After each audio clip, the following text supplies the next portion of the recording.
I didn't sign up for this, Bradley muttered as I laid out my terms, $10 million in trust, lifetime medical coverage, his name erased from every birth certificate. And I watched the man who abandoned his sick triplets finally understand what it meant to lose. He thought marrying his boss and her $900 million contract meant he'd leveled up, but as Erica's empire crumbled under federal investigation, and I sat across from them holding all the cards, he realized too late that the woman he left behind wasn't begging anymore. She was the one deciding his fate. If you're ready to enjoy the story, click subscribe, like this video, and comment what time it is that you're watching this video. Now, let's get back to the story. The boardroom went silent when I walked in. Not the polite kind of silence, the suffocating kind. The kind where everyone pretends they're shuffling papers, but they're really watching to see if the abandoned wife is going to fall apart. Bradley's face went pale. Erica's perfectly manicured hand froze mid-gesture. And behind me, tucked safely with a sitter, but present in every fiber of my being, were 3 tiny heartbeats that refused to stop fighting. 3 babies my ex-husband couldn't be bothered to hold. 3 miracles he traded for a penthouse and a power suit. My name is Monica Graves. And for 5 years, I was Monica Stone, the woman who believed love and commitment meant something. The woman who thought marriage vows included the words "in sickness" for a reason. This is the story of how the man who divorced his wife and his sick triplets to marry his boss discovered that the $900 million contract he was chasing? It was built on quicksand. And the woman he left behind? She wasn't drowning. She was learning to breathe underwater. But before you hear about how I turned their glass empire into my children's foundation, I need you to understand something. If you've ever been left when you needed someone most, if you've ever had someone walk away from the hardest moment of your life, if you've ever been told you were too much to handle, this story is for you. Because sometimes survival isn't about getting rescued. It's about becoming your own lifeline. Subscribe if you believe that the people who underestimate you are making the biggest mistake of their lives. Because what happened next? Even I didn't see it coming. Let me take you back. Back to when I was 28 years old and naive enough to believe that the man who promised me forever would actually stay when forever got hard. I met Bradley Stone at a corporate charity gala in 2020. I was there representing the nonprofit I worked for. He was there because men like him were always at places like that, networking, schmoozing, collecting business cards like trophies. He had this smile. God, that smile. The kind that made you feel like you were the only person in the room even when you weren't. He asked me to dance, told me I had kind eyes, and by the end of the night, he'd already planned our second date. We were married within 2 years. Fast, I know. But when you're 28 and someone looks at you like you hung the moon, you don't ask questions. You just say yes. The pregnancy happened faster than we expected. 1 test. 2 lines. 3 heartbeats on the ultrasound at 8 weeks. Triplets. Bradley's face went white, then flushed with excitement. He started talking about nurseries and college funds, and how we'd need a bigger house. I remember thinking, this is it. This is our forever. I had no idea forever had an expiration date. They came early. Of course they did. At 32 weeks, my water broke in the middle of the night, and suddenly we were racing to the hospital with sirens screaming and my hands shaking so hard I couldn't text my mother. Noah arrived first. 2 pounds, 6 ounces. Silent. Terrifyingly silent. They whisked him away before I could even see his face. Liam came next. Stronger, louder, fighting from his first breath. 3 pounds, 1 ounce. Ava was last. The smallest. 2 pounds, 4 ounces. But when they finally let me hold her hours later, she opened her eyes and looked right at me. Like she was saying, I'm here, Mama. I'm not going anywhere. The NICU became our home. Weeks turned into months. Monitors beeped. Alarms screamed. Nurses moved like choreographed dancers around incubators that held my entire world. Bradley came at first. He'd stand at the edge of Noah's incubator, hands in his pockets, looking uncomfortable. He'd ask the doctors questions but never touch the babies. Never held them. He said he was afraid he'd hurt them. I told him he wouldn't. He said he'd wait until they were stronger. They got stronger. He stopped coming. By the time we brought them home, I had become someone I didn't recognize. A soldier. A machine. A mother who functioned on 2 hours of sleep and pure adrenaline. Noah needed breathing treatments every 4 hours. His heart monitor would shriek in the middle of the night, and I'd bolt upright, hands already reaching for him before my brain caught up. Liam needed injections twice a day. I learned to hold him steady, to ignore his cries, to push the needle in with shaking hands while whispering, "I'm sorry, baby. I'm so sorry." Ava smiled through it all. Even when she was hooked up to her feeding tube, even when her tiny body shook with fever, she'd look up at me with those bright eyes and smile. Like she knew something I didn't. Like she was telling me we'd be okay. I couldn't afford to cry. Not when the formula they needed cost more than our rent. Not when Medicaid kept denying coverage and I had to reapply every month with the same paperwork. Not when their medications were backordered and I had to call 17 pharmacies just to find one that had what we needed. Bradley watched me from a distance. He'd come home late, leave early, avoid the nursery like it was contagious. "You're doing great," he'd say, standing in the doorway. "You don't need me." What he meant was, I don't want to do this. The day he told me about Erica, I was changing Noah's oxygen tank. My hands smelled like hand sanitizer and spit up. My hair was in a bun I hadn't touched in 3 days. I was wearing the same sweatpants I'd worn for 72 hours. Bradley walked in wearing a suit. Fresh haircut. Cologne that smelled expensive. "We need to talk," he said. I knew before he said another word. "I've met someone. At work. Her name is Erica. She's what I need right now, Monica. Someone who doesn't make me feel like I'm drowning." I just stared at him. Noah's monitor beeped softly behind me. "You're drowning." My voice came out flat. Dead. "You're drowning." He had the audacity to look pained.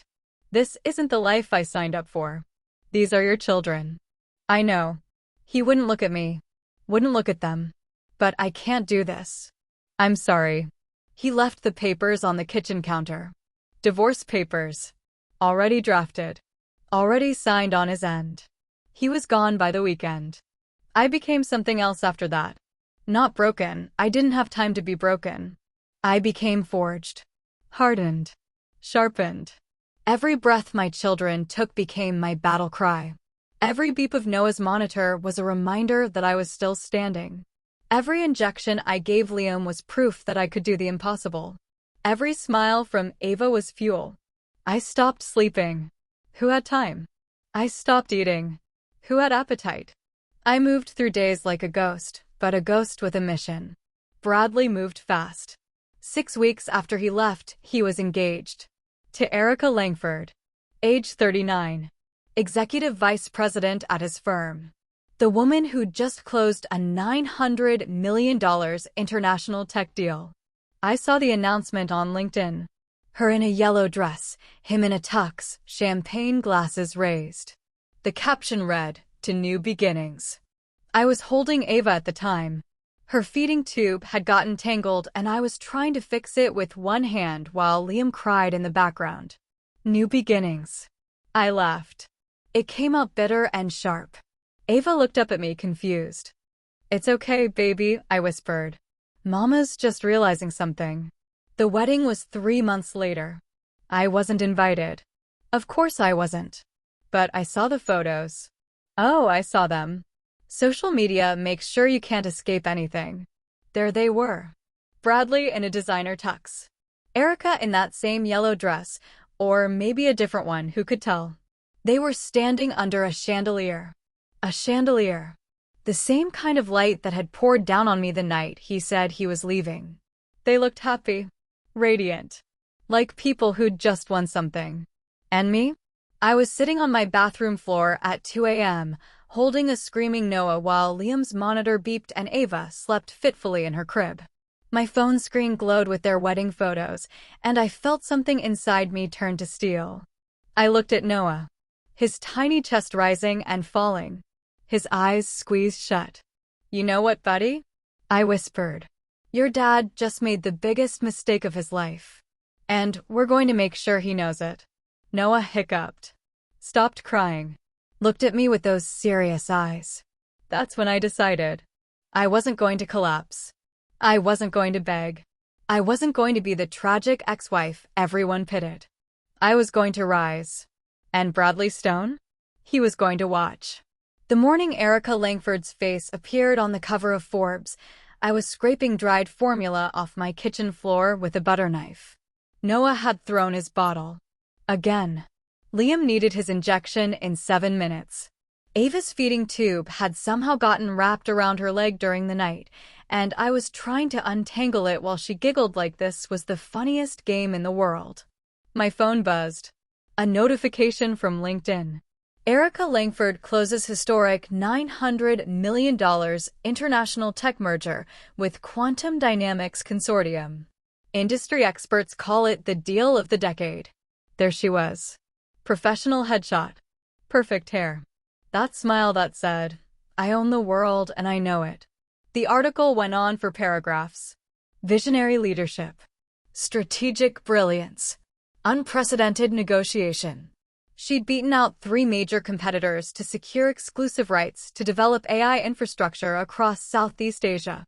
The contract included tech patents, manufacturing rights, and a revenue-sharing model that would make her company and her filthy rich. I looked down at the butter knife in my hand, at the formula stain that wouldn't come out, at my reflection in the toaster, exhausted eyes, unwashed hair, a stain on my shirt I couldn't even identify. She was making history. I was making bottles. The news exploded everywhere. Not just Forbes. Bloomberg. TechCrunch. The Wall Street Journal. Erica Langford became a household name overnight. The woman who'd cracked the Asian market. The executive who'd outmaneuvered Silicon Valley giants. Twitter ate it up. Hashtag Erica Langford trended for 3 days straight. Think pieces about women in tech. Profiles about her rise from middle management to executive royalty. Interviews where she talked about betting on yourself and never settling for less than you deserve. Never settling. I wondered if she was talking about Bradley. If trading up from devoted husband to trophy wife collector counted as not settling. Because that's exactly what Bradley had become. In every photo, every interview, every public appearance, there he was. One step behind her. Smiling like he'd won the lottery. His arm around her waist. His hand on her back. His face saying, "Look at me. Look at who I chose." He'd changed. New wardrobe. Designer everything. Hair styled differently. Even his posture had shifted, shoulders back, chin up, like he was posing for a camera that was always watching. One article called him the power behind the throne. Another dubbed him Mr. Langford, a joke, but also not. He'd gone from being a mid-level finance guy to being Erica Langford's husband, and suddenly that was his entire identity. He posted on social media constantly. Pictures of them at galas. Pictures of them at board meetings. Pictures of them in what I recognized as his penthouse, our penthouse, the one we'd picked out together, now redecorated in minimalist grays and whites. Not a single photo of children. Not a mention. Not a hint that he'd once been a father. I watched it all from my tiny apartment. The one I'd moved into after the divorce. 1 bedroom. The triplets slept in cribs arranged in a U-shape around my bed. The living room had become a medical supply station. Oxygen tanks, syringes, medication organizers, backup monitors. While Erica posed for magazine covers, I was learning how to give injections without crying. While Bradley attended champagne brunches, I was on hold with insurance companies for hours, begging them to cover a medication that cost $2,000 a month. While they celebrated their billion-dollar bet, I was celebrating smaller victories. Noah breathing on his own for 6 hours straight. Liam gaining half a pound. Ava's first real laugh, not a giggle, a full belly laugh that made her whole body shake. Those were my wins. Tiny. Invisible. Worth more than any contract. But I watched them. God help me, I watched. I saw the interview where Erica talked about surrounding yourself with people who elevate you. I saw Bradley in the background, nodding like a dashboard ornament. I saw the Instagram post where she captioned a photo of them at a rooftop bar. Success tastes better when you share it with someone who gets it. Someone who gets it? I wondered if it meant ambition, power, the willingness to step over anything or anyone to reach the top. I wondered if Bradley had told her about us, about the triplets, about the NICU, about the nights I'd begged him to just hold Noah for 5 minutes while I showered. I wondered if she knew she'd married a man who'd abandoned his sick children, or if she'd convinced herself that made him available, not broken. What I didn't know, what none of us knew, was that Erica's perfect deal had cracks. Deep ones. The contract was 847 pages long. I know because later, much later, I'd see it myself. Buried in Section 34, Subsection 12, Clause 7b, there were stipulations, requirements, conditions that had been glossed over in the celebration. The Quantum Dynamics Consortium wasn't just buying technology. They were buying reputation. The contract required Erica's company to maintain certain ethical standards, to prove community investment, to show humanitarian outreach in the regions where they'd be operating. It was standard language. The kind lawyers include to make deals look responsible. The kind nobody pays attention to until it matters. And Erica? She'd signed it without blinking. Too focused on the dollar amount. Too dazzled by the prestige. She'd bet everything on this deal. Her reputation. Her company's future. Her legacy. What she didn't realize was that billion-dollar bets come with billion-dollar consequences. 3 months after the Forbes cover, I was feeding Noah mashed pears, his first solid food, a moment I'd been waiting for when my phone rang. Unknown number. I almost didn't answer. Monica Stone? A woman's voice. Professional. Clipped. Graves, I corrected. Monica Graves. I don't use his name anymore. Right. I'm sorry. Ms. Graves, my name is Jennifer Park. I'm a corporate attorney representing a consortium that's reviewing a recent merger with Langford Industries. I stopped mid-spoonful. Noah grabbed for the spoon, pear mush on his chin. Okay, I said slowly. We're conducting due diligence. Standard procedure. But we've discovered some irregularities, particularly around the humanitarian clauses in the contract. We understand you have connections to pediatric care networks, hospital boards, international medical communities. What? We also understand you were married to Bradley Stone, who is now married to Erica Langford. My heart started pounding. I need to ask you some questions about Mr. Stone's character, about Mrs. Langford's commitment to family values and community outreach. The contract requires proof of both.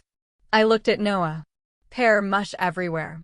Heart monitor beeping softly. Liam asleep in his swing. Ava watching me with those 2 smart eyes. When would you like to talk? I asked. That's when I realized something. They thought they had it all figured out. The deal. The money.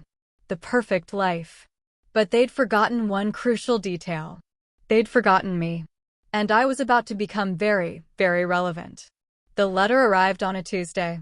I remember because Tuesdays were injection days, the day Liam got his immunoglobulin shots, and I had to hold him down while he screamed like I was betraying him. The day I questioned everything. The day I cried in the bathroom afterward while Noah's monitor beeped and Ava babbled to herself. The envelope was cream-colored. Expensive paper. The return address made my stomach drop. Chin and Associates, Corporate Law.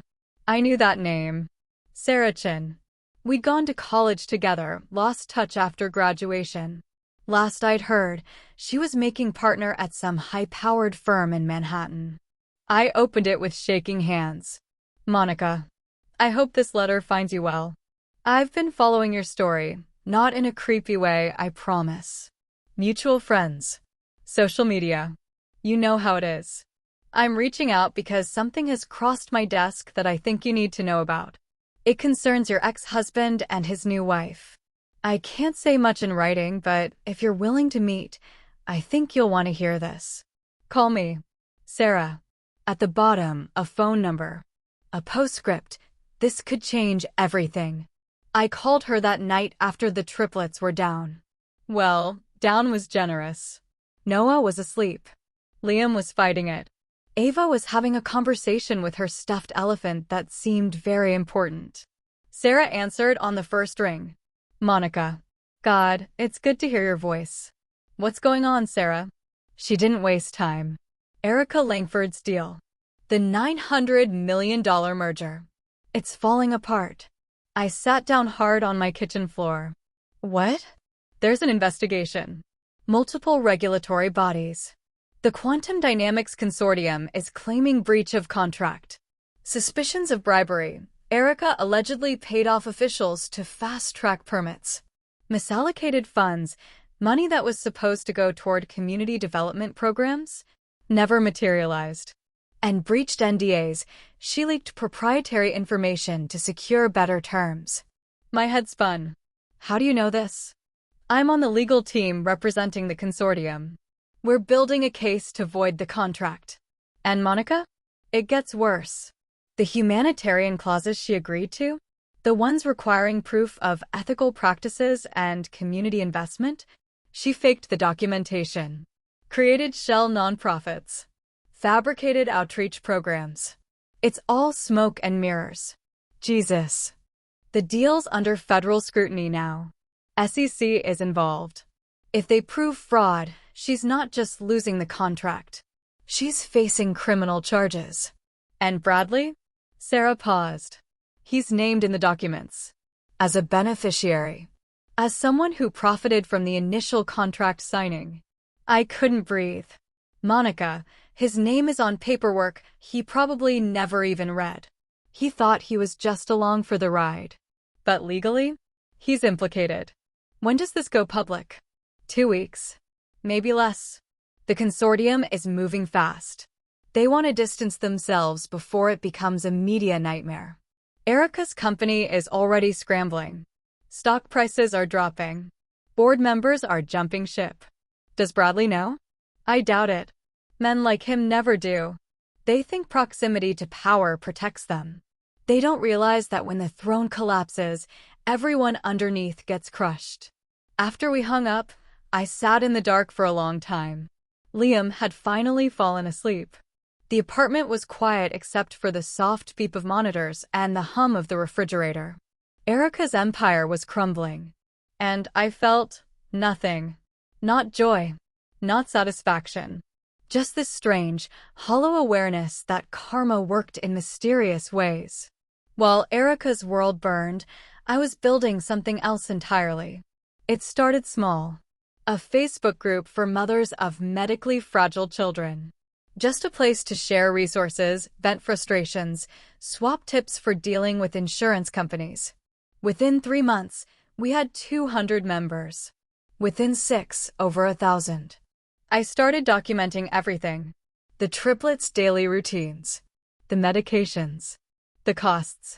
The battles with Medicaid. The tiny victories, Noah's first full day without oxygen, Liam hitting a weight milestone, Ava's first words. People responded. Not with pity, but with recognition. I see you. I'm fighting too. You're not alone. A woman in Ohio sent me a list of grants I'd never heard of. A nurse in Seattle connected me with a specialist who did remote consultations. A mother in Texas whose son had the same condition as Liam started a GoFundMe for his medication. For Noah, Liam, and Ava Graves.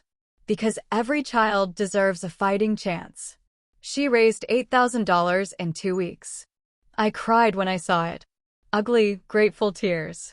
The kind that come from realizing you're not invisible after all. I started writing. Not for publication, just for processing. A blog. Anonymous at first. Chronicles from the NICU graduate mom. I wrote about the sleepless nights. The medical debt. The loneliness of fighting battles no one else could see. I wrote about Bradley leaving, about watching him move on while I stayed behind with syringes and oxygen tanks. The blog took off. Thousands of views. Then tens of thousands. Parents reaching out, sharing their own stories. Medical professionals following along. Organizations asking if they could share my posts. I wasn't trying to build an empire. I was just trying to survive. But survival, I was learning, was its own kind of power. A pediatric advocacy group asked me to speak at a conference. I almost said no. Who was I to speak? I was just a mom doing her best. But then I looked at my triplets. 3 tiny warriors who fought every single day just to breathe, to eat, to grow. I said yes. The conference was small. 70 people.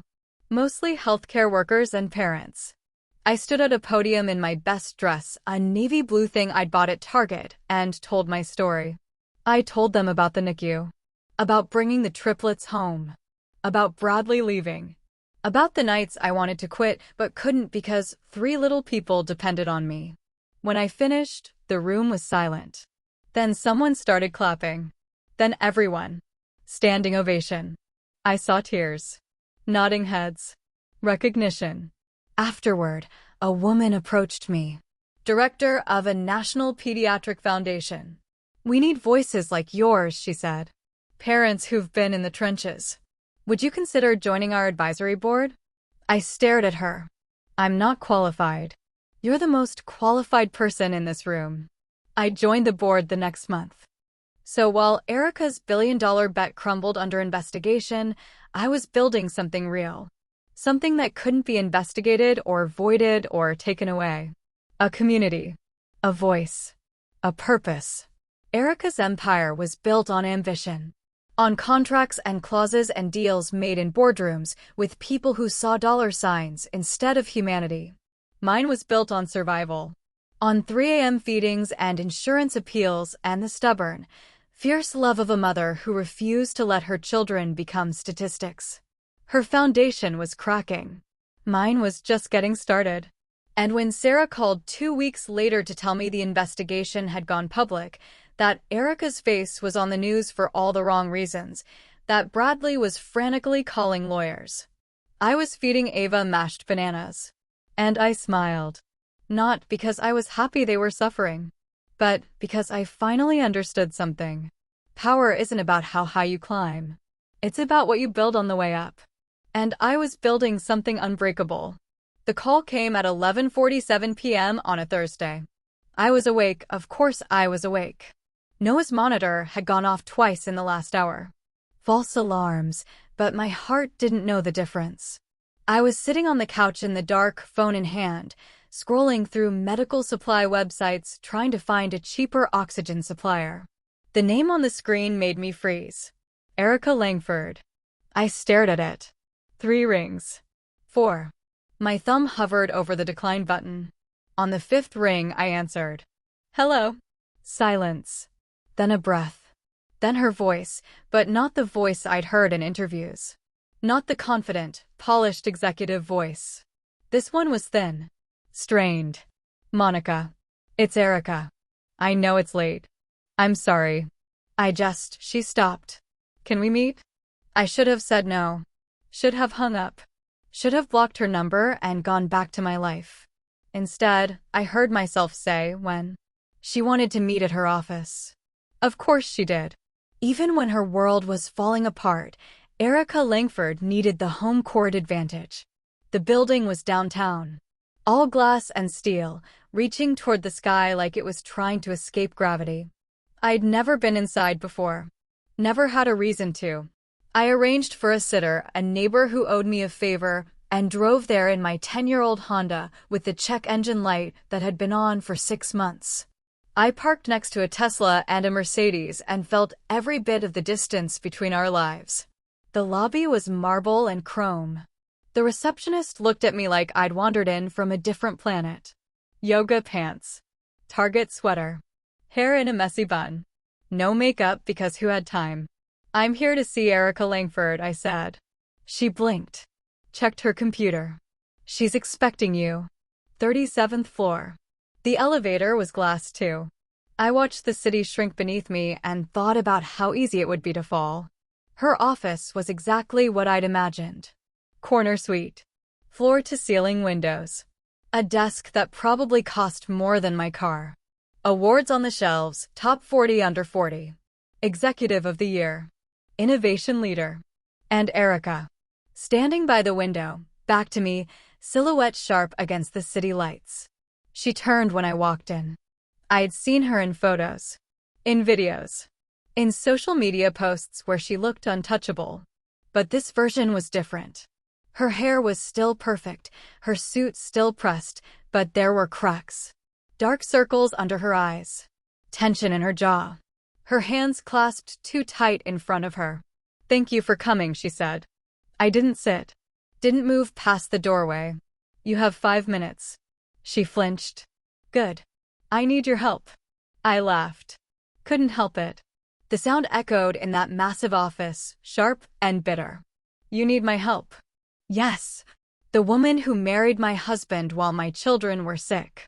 The woman who posted wedding photos while I was changing oxygen tanks. The woman who built an empire while I was drowning in medical bills. I took a step closer. "That woman needs my help? Monica, please." "No." My voice was steel. "You don't get to please me. You don't get to call me at midnight like we're friends. You don't get anything from me except these 5 minutes, and you're down to 4. She swallowed. Nodded. Walked to her desk and pulled out a folder. Thick. Official looking. "The deal is falling apart," she said. "The investigation. The allegations. Most of it is," she stopped. "Some of it is true. I cut corners. I made choices I shouldn't have. I was so focused on winning that I didn't think about the cost." Sounds familiar. She ignored that. "The consortium is threatening to void the contract. But there's a clause. A way out. If I can prove legitimate humanitarian outreach, real programs, real impact, real community investment, they might reconsider. But I don't have that. I faked it. Created shell nonprofits that existed only on paper.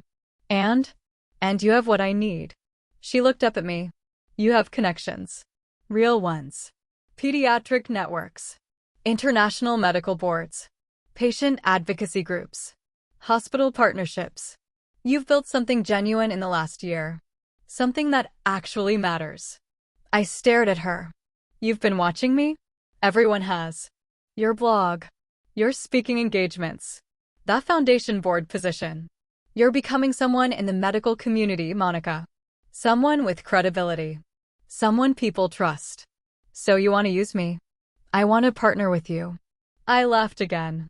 Harder this time. "Partner. That's rich. I'm serious. If you help me, if you lend your connections, your credibility, I can save this deal. And in return." "In return what? Money? You think I can be bought?" "In return, I fund your children's medical care. Everything. For life. Trust fund. Insurance. Specialists. Every medication, every treatment, every therapy they'll ever need. I'll cover it all." The room went silent. I thought about Noah's medication. $2,000 a month. Liam's upcoming surgery. $45,000. Ava's feeding specialists. $300 per session. The bills stacked on my kitchen counter. The credit card debt. The sleepless nights worrying about money on top of everything else. I thought about financial freedom. About never having to choose between medication and rent. About giving my children every possible chance. Then I thought about Bradley. Standing next to her in those photos. Smiling. While I counted pills and called insurance companies. "Let me get this straight," I said slowly. "You want me, the woman whose husband you stole, whose children you helped him abandon, to save your billion-dollar deal using the community I built in the ruins of my marriage? Yes. You want the children Bradley walked away from to be a redemption story?" She hesitated. "I want to help them. And help myself. Both can be true." I walked closer.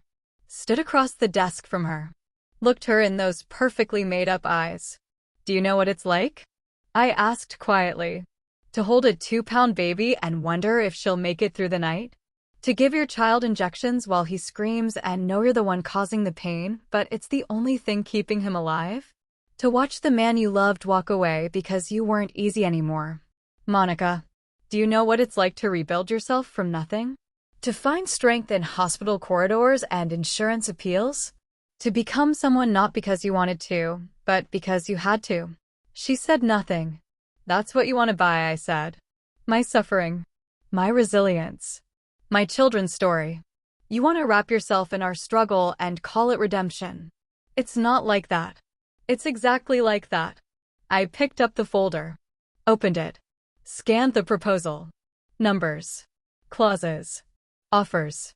It was everything I needed. Everything I'd prayed for.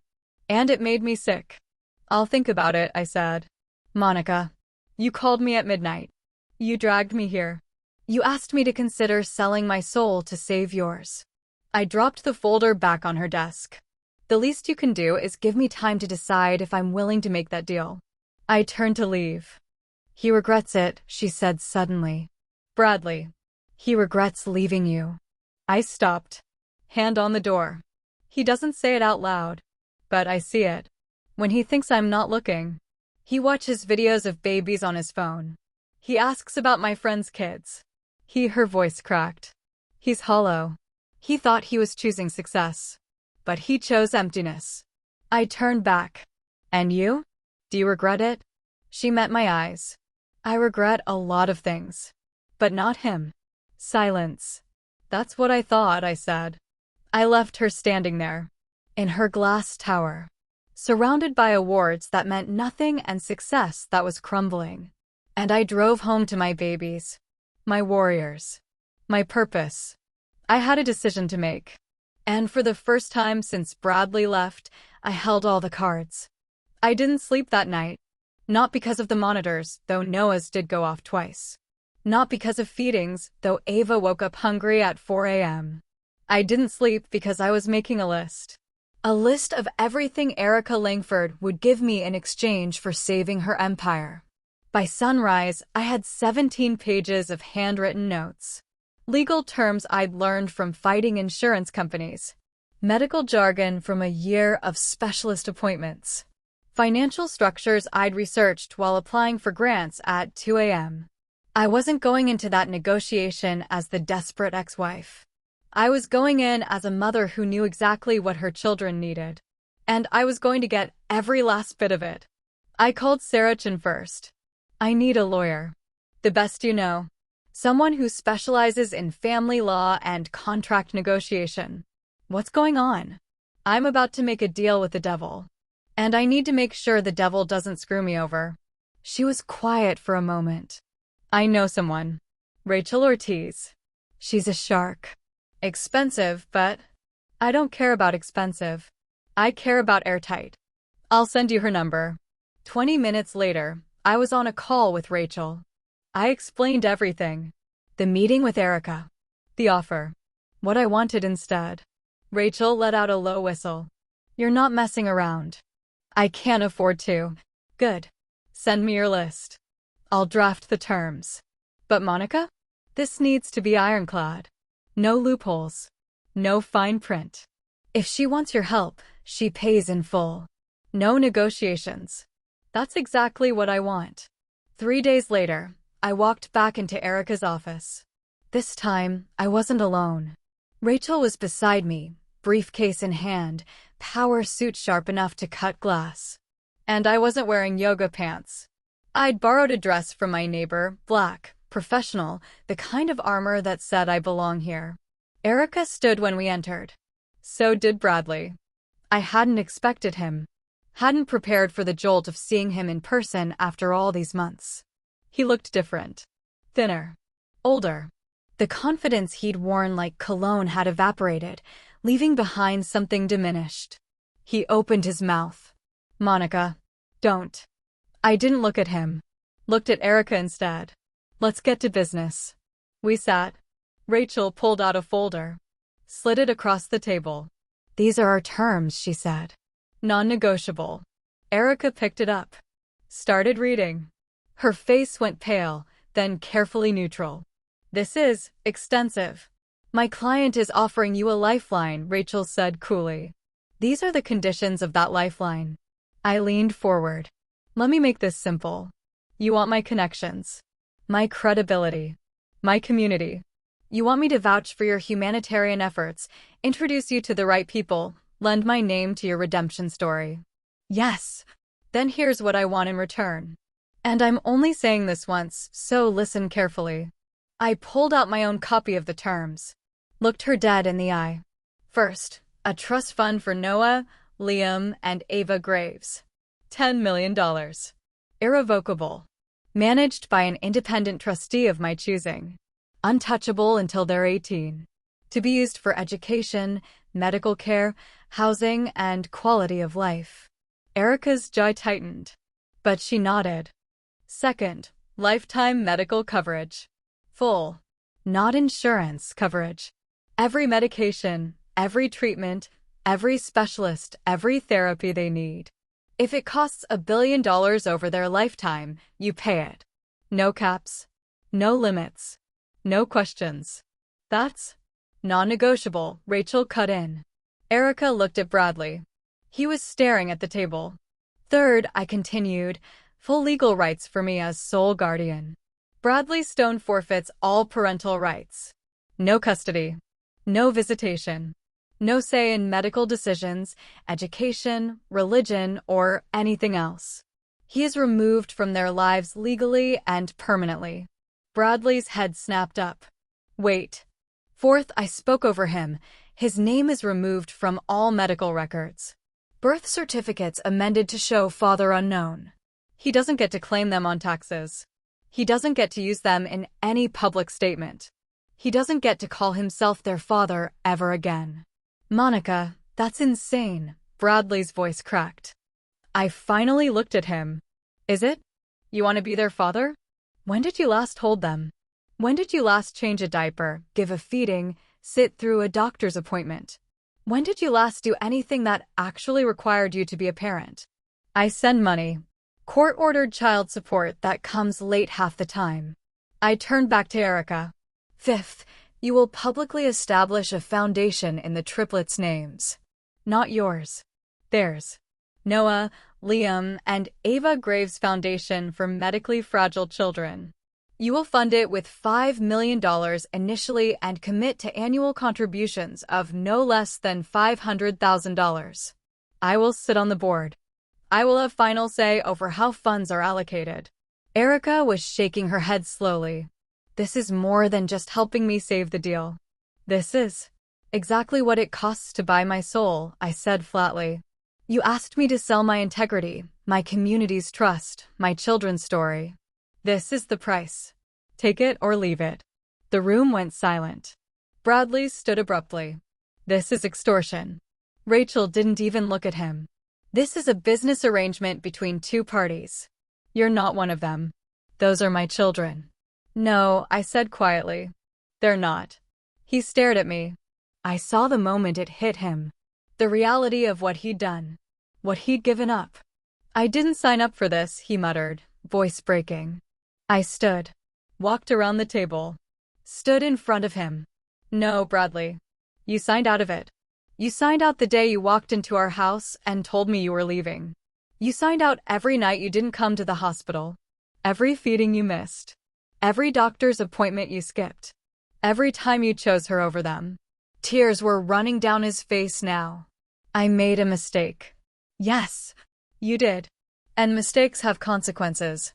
I stepped back. You wanted a life without drowning? Congratulations. You got it. But you don't get to drown and have a life preserver. You chose. Now live with it. I turned back to Erica. Those are my terms. All of them. Sign and I'll help you. I'll make introductions. I'll vouch for your foundation. I'll let you use my story to save your deal. But every word of that contract gets met. Every single condition. She looked at the papers. At Bradley. At me. If I agreed to this, the deal might still fail. The investigation might find too much. This might all be for nothing. Then you'll have wasted $10 million and gained a conscience, I said. Either way, my children will be taken care of. That's all I care about. She picked up a pen. Bradley made a sound, half sob, half protest. Erica, don't. She signed. Every page. Every clause. Didn't hesitate. Then she looked at him. You should leave. What? Leave. This doesn't concern you anymore. I'm your husband. And they're your children. Or they were. But you gave them up. Just like she said. Her voice was cold. Empty. So leave. Let the adults handle this. He looked between us. Two women who'd both been foolish enough to think he was worth something. Two women who'd learned better. He left. The door closed behind him with a soft click. Erica and I sat in silence for a moment. You don't like me, she said finally. No, I don't. But you'll help me anyway. I'm not helping you. I'm securing my children's future. You just happen to benefit. She almost smiled. Fair enough. Rachel collected the signed documents. My office will file these immediately. The trust will be established by end of week. Medical coverage starts today. I stood to leave. Stopped at the door. For what it's worth, I said, I hope you actually do something good with that foundation. Those kids deserve better than to be a tax write-off. They'll get better, Erica said quietly. I'll make sure of it. I left her there. In her glass tower. With her crumbling empire and her hollow husband. And I went home to my babies. My legally protected, medically covered, financially secure babies. I'd won. Not the way I'd imagined. Not the way anyone plans. But I'd won. The boardroom was nothing like Erica's office. This one belonged to the Quantum Dynamics Consortium, the people who held her contract, her future, her entire empire in their hands. 23rd floor of a building that smelled like old money and new leather. Dark wood paneling. A table that could seat 30. Windows that looked out over the financial district like a judge's bench overlooking a courtroom. I wasn't supposed to be there. But Erica had insisted. They need to see you, she'd said on the phone. They need to see that this is real. That I have real connections. Real humanitarian partners.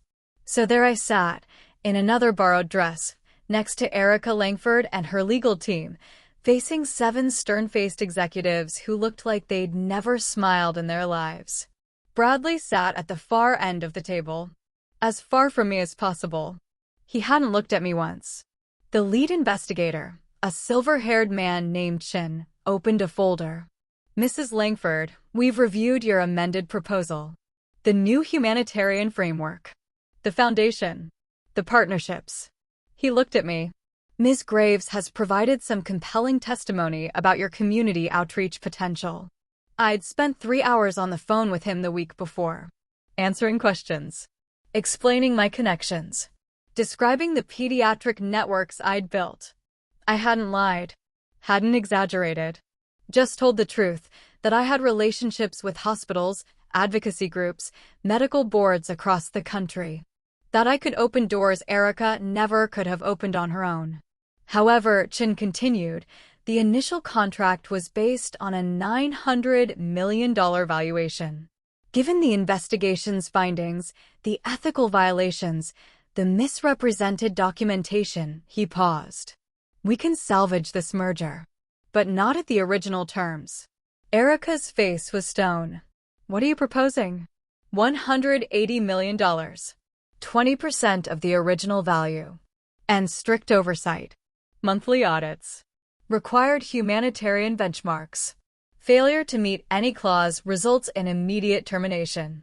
I watched the number hit her. Watched her empire shrink to a fraction of what it had been. Watched the woman who'd been on the cover of Forbes realize she'd lost. But she hadn't lost everything.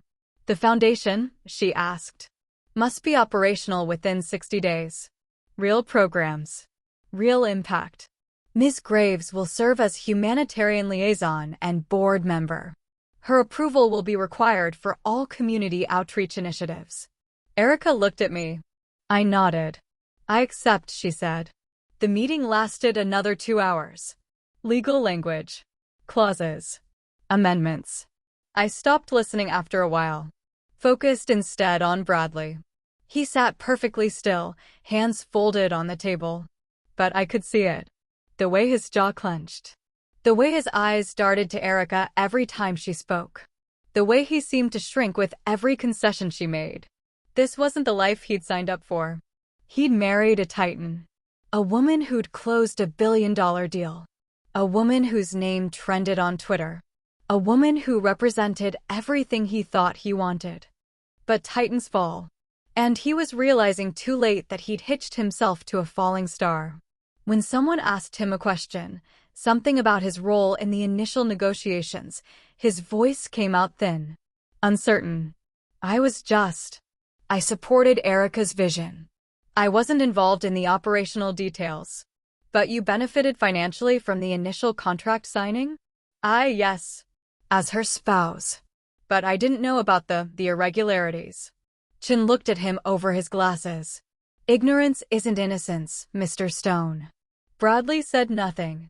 Just sat there in his expensive suit that suddenly looked like a costume. Like something he'd borrowed and couldn't quite pull off. He looked smaller. That was the word that kept coming to me. Smaller. The man who'd filled our house with his ambition, his charm, his presence, that man was gone. What was left was this diminished thing. A shadow playing at substance. I almost felt sorry for him. Almost. When the meeting ended, contracts were signed. Hands were shaken. Erica's legal team looked exhausted but relieved.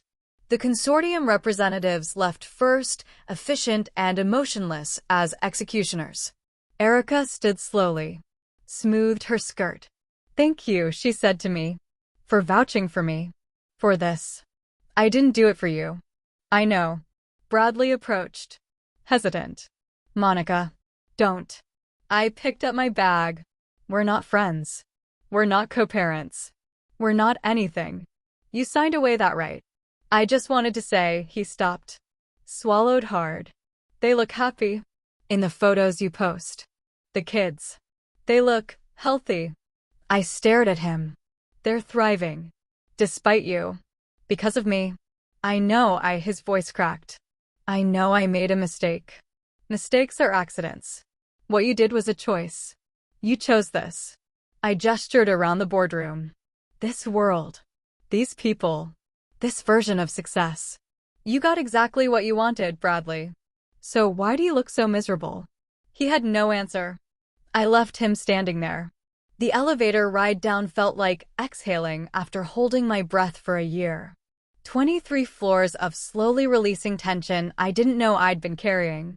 My phone buzzed as I reached the lobby. A notification from the bank. The trust account Rachel had set up. Deposit received, $75,000.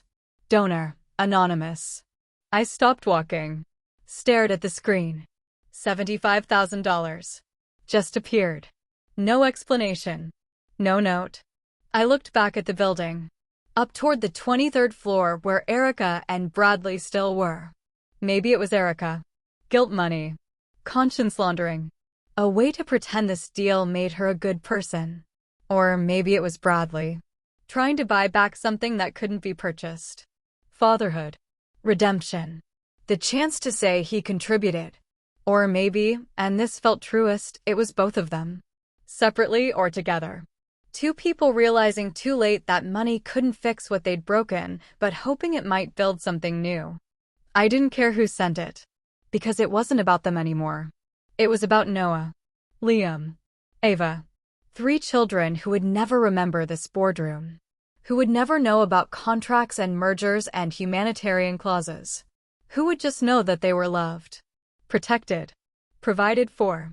They had won. Not because their father came back. Not because justice was served in some cosmic way. But because their mother refused to let them lose. I drove home in my beat-up Honda with the check engine light still glowing. Past the Teslas and Mercedes. Past the glass towers and power suits. Back to my small apartment where 3 tiny heartbeats waited. The sitter met me at the door. They were perfect. Noah's been awake for an hour. Liam just went down. Ava refuses to sleep without you. I paid her. Thanked her. Closed the door. The apartment was quiet except for monitors beeping softly. I walked to the nursery. Noah was awake in his crib, staring at the mobile above him. No oxygen tube, just breathing on his own. A miracle I'd prayed for every single night. Liam was curled on his side, thumb in mouth. He gained 2 pounds this month. 2 pounds that felt like victory. And Ava, my bright-eyed warrior. She was standing, holding the crib rail, babbling to herself. She saw me and smiled. That smile that said you came back. You always come back. I picked her up, held her close, breathed in that baby smell that was becoming little kids smell too fast. We did it, I whispered. We won. She grabbed my hair, laughed.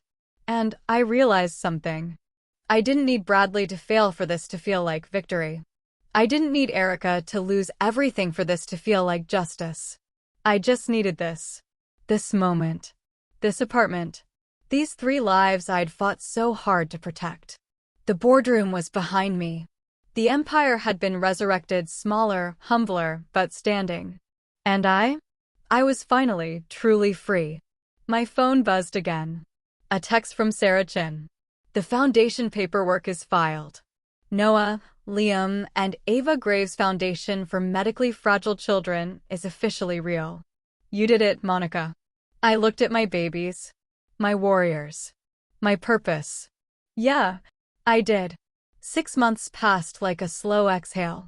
The foundation launched. My blog grew. The triplets thrived, Noah breathing without assistance, Liam walking steadily, Ava talking in full sentences that made my heart ache with pride. We moved. Not far, but far enough. A 2-bedroom apartment with actual space. A kitchen where I could cook without tripping over medical equipment. A living room with toys scattered across the floor like evidence of childhood instead of survival. I was learning to breathe again. Learning that maybe, just maybe, the hardest part was behind us. Then, on a Tuesday afternoon in October, someone knocked on my door. 3 sharp raps. Confident, but hesitant. Familiar in a way that made my stomach drop.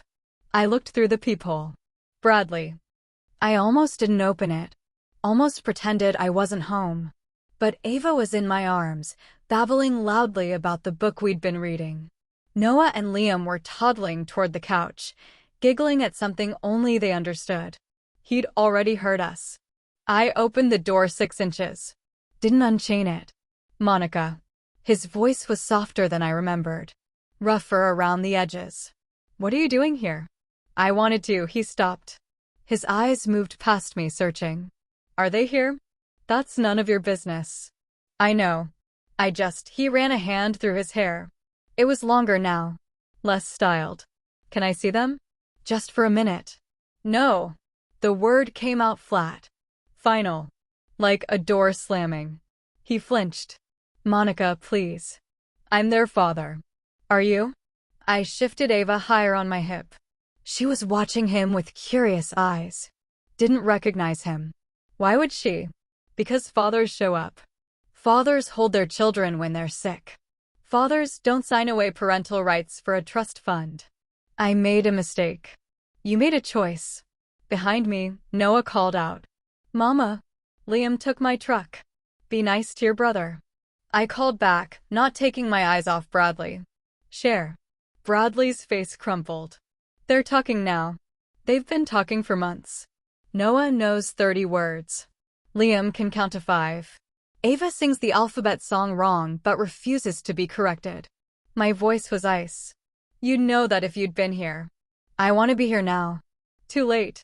Monica. You missed it, Bradley. You missed Noah's first full night without oxygen. You missed Liam's first steps. You missed Ava's first word, which was mama, by the way, not dada, because she doesn't have a dada. I stepped closer to the gap in the door. You missed your moment. Actually, you missed about 1,000 moments. And you don't get them back. I know. His voice broke. I know I messed up. I know God, Monica, I think about them every day. I think about what I gave up. Then you should have thought about that before you left. I was scared. So was I. The words exploded out of me. Ava startled, and I softened my voice, bouncing her gently. I was terrified. Every single day. Terrified they wouldn't make it. Terrified I wasn't enough. Terrified I'd fail them. But I didn't run. I stayed. That's the difference between us. He was crying now. Silent tears running down his face. Please. Just let me see them. 5 minutes. I could have said yes. Could have opened the door. Let him step into their lives for 5 minutes of redemption that would mean nothing tomorrow. But I thought about Noah's monitor alarms at 3 a.m., thought about Liam's screams during injections. Thought about Ava's feeding tube and my hands shaking as I learned to place it. Thought about every single moment Bradley wasn't there. No, I said again. I closed the door. Locked it. But I didn't walk away. Because I heard him. Standing in the hallway. Breathing hard like he was trying not to fall apart. After a moment, I opened the door again. Still chained. You want to know how they're doing? I said. He nodded, unable to speak. Wait here. I closed the door. Went to my desk. Grabbed the folder Rachel had sent last week. The updated trust portfolio. Medical summaries. Specialist reports. I opened the door again. Handed him the folder through the gap. This is what you bought, I said. This is what your signature was worth. He opened it with shaking hands. Started reading. Noah Graves, full pulmonary function restored. No longer requires respiratory support. Projected normal development.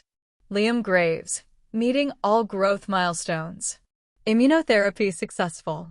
Annual monitoring recommended. Ava Graves, transition to oral feeding. Feeding tube removed. Speech development above average. I watched him read. Watched the information hit him like physical blows. Trust fund, $10.2 million. Fully funded. Growth projected at 6% annually. Medical coverage, lifetime. Comprehensive. $0 out-of-pocket costs. Specialists on retainer, pediatric pulmonologist, immunologist, nutritionist, developmental therapist. He looked up. They're okay. They're more than okay. They're thriving. Because of you. Yes. Because I didn't leave. He flipped through more pages. Saw photos I'd included. Recent ones. Noah building block towers. Liam laughing with applesauce on his face. Ava in a dress, spinning. They're beautiful, he whispered. They always were. You just weren't looking. Monica, he closed the folder. Met my eyes. I don't know how to fix this. You can't. That's what I've been trying to tell you. You can't fix what you broke. You can only live with breaking it. How do you do it? How do you not hate me? I thought about that. Really thought about it. I did hate you, I said finally. For months. I hated you every time Noah's monitor went off and you weren't there. Every time I had to choose between medication and groceries. Every time I saw your wedding photos while I was drowning. And now? Now I don't have the energy to hate you. Hate takes too much space. And I needed that space for them. Liam appeared behind me, truck in hand. Mama, hungry. In a minute, baby. I smiled at him. He toddled away. Bradley's face cracked completely. He looks like me. He has your eyes. Noah has your smile. Ava has your eyes stopped. But they're not yours. Not anymore. They're mine. And I'm enough for them. I know you are. Do you? I leaned against the doorframe. Because I didn't know. When you left, I didn't think I could do this alone. I thought I needed you. That they needed you. But we didn't. We needed someone who would stay. Someone who would fight. And that person was me. I pulled out my phone. Showed him a photo from yesterday. All 3 triplets in the bathtub, covered in bubbles, laughing hysterically. This is my life now, I said. Bath time chaos. Bedtime stories. Playground trips. Pediatrician appointments where they cry and I bribe them with goldfish crackers. It's messy and exhausting and nothing like what you wanted. It's everything I wanted. His voice was barely audible. No. It's everything you said you wanted. But when it got hard, you ran. You traded love for leverage. You thought Erica's empire would make you someone. But look at you now. He looked down at himself. Expensive coat. Designer shoes. Empty hands. You have everything you chose, I continued. Money. Status. A wife with a corner office. But you look hollow, Bradley. You look like someone who's standing next to his life instead of living it. I am. That's your consequence. Not punishment, just consequence. You made a choice. Now you live with it. I took the folder back. Started to close the door. Monica, wait. I turned pain into purpose, I said. I took the worst thing that ever happened to me and built something beautiful from it. I built strength. Community. A foundation that helps families like mine. I built 3 humans who will never remember you, but will always know they were wanted. By me. I want to. You don't get to want anything from us anymore. You gave up that right. I paused. But I'll tell them about you someday. When they're old enough to understand. I'll tell them their father loved them but loved other things more. And I'll tell them that was his loss, not theirs. Thank you, he whispered. I'm not doing it for you. I'm doing it for them. So they know their worth has nothing to do with who left. I closed the door. This time I walked away. Behind me, I heard him standing in the hallway. Breathing. Crying quietly. Then footsteps. Walking away. Getting softer. Gone. I sat on the floor with my babies. Noah climbed into my lap. Liam brought me his truck. Ava sang her wrong alphabet song. And I realized something. I'd been waiting for this moment. The confrontation. The closure. The chance to tell Bradley everything I'd been holding inside. But now that it was done, I felt nothing. No satisfaction. No vindication. No relief. Just this quiet certainty. I didn't need him to understand what he'd lost. I already knew what I'd won. This is the part people don't always believe. They hear the beginning, abandoned wife, sick triplets, medical debt, and they nod sympathetically. They hear the middle, the betrayal, the billion-dollar contract, the desperate meetings, and they lean in, hungry for drama. But this part? The part where I tell them I rose? Where I tell them the woman crushed under hospital bills, with no help, no husband, no hope, didn't just survive but thrived. That's when I see the doubt flicker across their faces. Because we're conditioned to believe certain stories. The victim stays a victim. The abandoned wife fades into bitterness. The single mother drowns under the weight of it all. But I'm here to tell you something those stories get wrong. Sometimes the person left behind doesn't sink. Sometimes she learns to fly. It started small. The blog that became a community. The community that became a movement. 1 year after Bradley left, I had 50,000 followers. Parents of medically fragile children from every state, every country, sharing resources, offering support, lifting each other up when the world felt too heavy. 2 years after, I was speaking at conferences. Not just attending, keynoting. Standing on stages in front of hundreds of healthcare professionals, policymakers, advocates, telling my story. Not for sympathy, but for change. We need better coverage, I'd say, voice steady, confident in a way I'd never been before. We need hospitals that see parents as partners, not obstacles. We need a system that doesn't punish families for having children who fight to survive. Standing ovations. Every time. Not because I was special, but because I was saying what thousands of families were thinking and no one else was brave enough to voice. 3 years after Bradley walked out, I launched the foundation. Not the one Erica funded, that was hers, legally, even if I ran it. This one was mine. The Graves Foundation for Family Advocacy. Seed money came from unexpected places. The blog community. Small donations from readers who said things like, "You helped me fight for my daughter. Let me help you fight for everyone." A grant from a hospital system that had seen my work. An anonymous donation of $250,000 that I suspected came from Sarah Chun but could never prove. We started with one mission: no parent should have to choose between medical care and financial ruin. We provided direct financial assistance. Helped families appeal insurance denials. connected them with specialists, offered emergency funds for medication, equipment, travel to hospitals. Within the first year, we helped 127 families. By year 2, over 400. By year 3, we had partnerships with 15 major hospital systems and a congressional representative asking me to testify about healthcare reform. Me, Monica Graves. The woman who used to measure her worth by whether her husband came home at night. I stood in front of Congress and told them what it was like to beg for coverage while your child couldn't breathe. And they listened. The foundation grew. But so did I. I went back to school. Online classes at night after the triplets were asleep. Public health policy. Healthcare administration. I earned my master's degree at 35, walking across a stage in a cap and gown while Noah, Liam, and Ava cheered from the audience. They were 4 years old by then. Healthy. Happy. Thriving in ways the doctors once said might not be possible. Noah, calm and thoughtful, loved puzzles. Could spend hours fitting pieces together with focus that reminded me of myself in those early days, determined, patient, refusing to quit. Liam, strong and protective, appointed himself the family guardian. Always checking on his siblings. Always first to offer a hug when someone cried. And Ava, my bright-eyed warrior. She was fearless.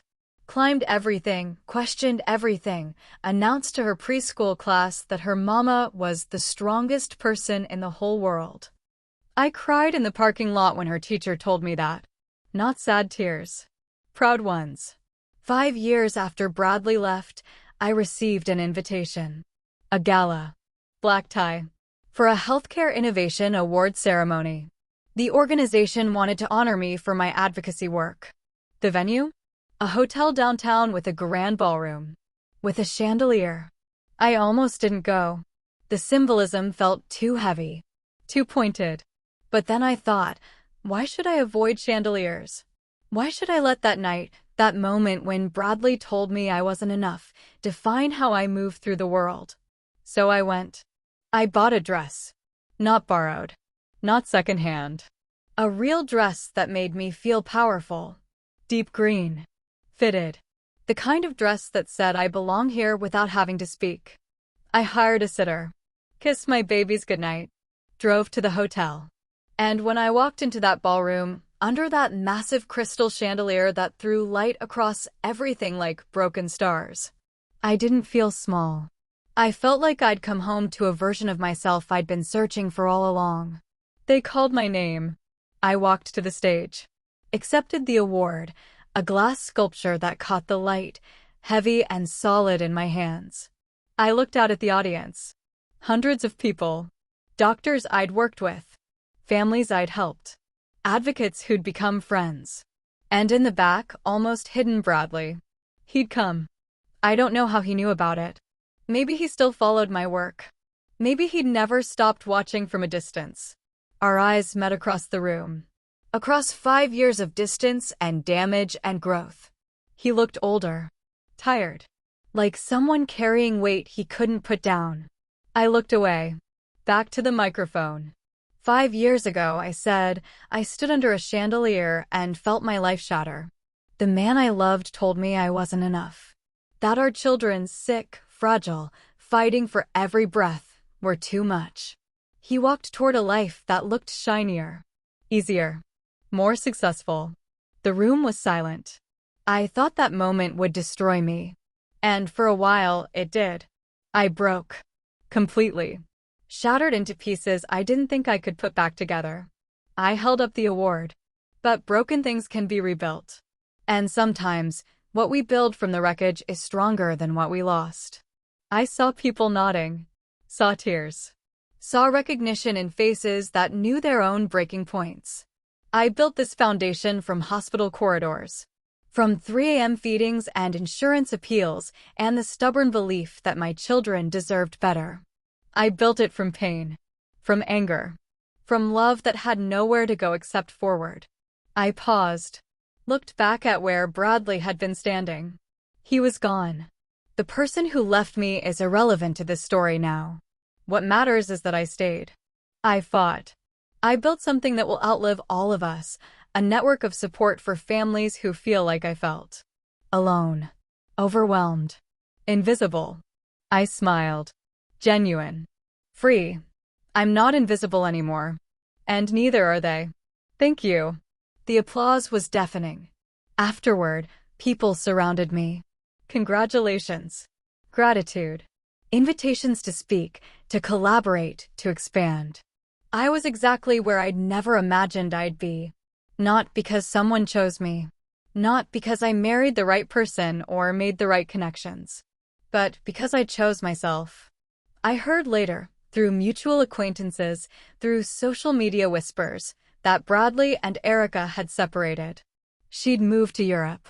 Taken a position with a smaller firm. The scandal had followed her, but she was rebuilding. Slowly. Quietly. Bradley had faded from headlines. No longer the trophy husband. No longer adjacent to power. Just a man in his 40s, starting over, trying to figure out who he was when he wasn't defined by someone else's success. I didn't feel satisfaction hearing it. Didn't feel vindication. Just a quiet acknowledgement, that's not my story anymore. Their empires still stumbled, uncertain, trying to find footing on ground that kept shifting. But me?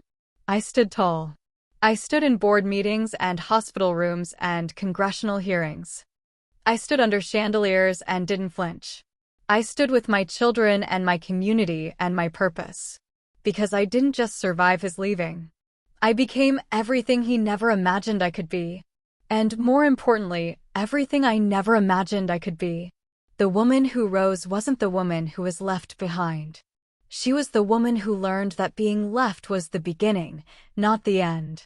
And that's the part people don't always believe. But it's true. I'm living proof.